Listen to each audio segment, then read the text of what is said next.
Let us watch Episode 3 Scene Rundown. This episode, Bye, is split into 3 time segments.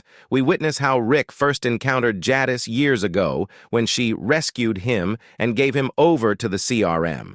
She notes that this was part of a long-standing agreement she had with them dating back to her time as the Scavengers' commander.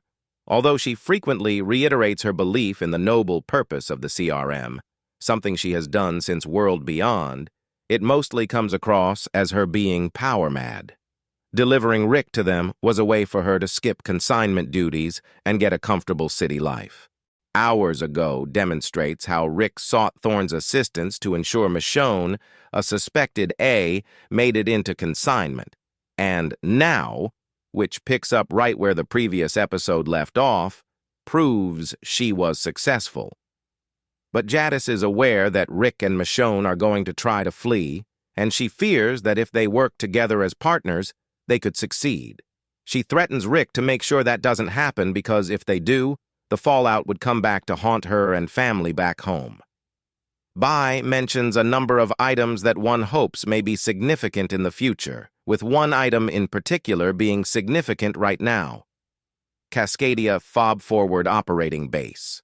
Beale gives Thorne a promotion to CSM Command Sergeant Major and assigns her to Cascadia after Okafor's memorial service. She wants Rick to take over logistics at the developing CRM outpost, which is scheduled to have a major inauguration ceremony attended by the top brass of the CRM. She also tells Rick that Michonne is being watched by Beale and says she received the coveted echelon briefing, though she doesn't elaborate on what it contains. Rick becomes worried upon learning this and promptly devises a strategy for Michonne's escape. He leaves her notes, together with her sword in a locker, pointing her in the direction of a canoe by the river, where he has prepared a destroyed corpse dressed in convincing CRM gear.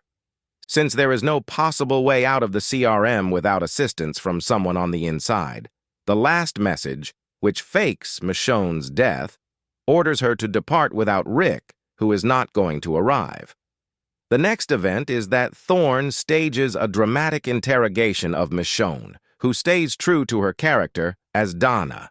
Rick draws his gun when Thorne is about to pull her knife out. She concludes that Michonne will travel to Cascadia with her and Rick, setting up what is obviously meant to be a heel turn for Thorne, who is supposedly doing this out of kindness for Rick.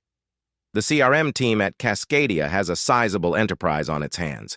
Thorne describes it as like she has been waiting her entire life to accomplish it. More than 200 zombies, or delts, are moving toward a sink breach, and the dispersion charges aren't functioning. If someone is in any kind of trouble, they are supposed to use their personal rescue beacon, or whatever the acronym stands it, and wait for a CRM helicopter rescue. The idea is to pass through the gap with the R-DIM, a bomb equipped with a siren. Michonne's job is to keep the no-kills close to the front lines. Naturally, Thorne wants to maintain total control over the operation, even while everything is going horribly wrong. So Michonne takes matters into her own hands, and with a last-minute help from Rick, manages to pull it off virtually alone. They had a private moment again together. Thorne becomes so enraged with her for not according to the chain of command that she tries to shoot Michonne, but Rick blocks her path. Rick agrees to Thorne's demand that she depart Cascadia, forcing her to board the helicopter with him.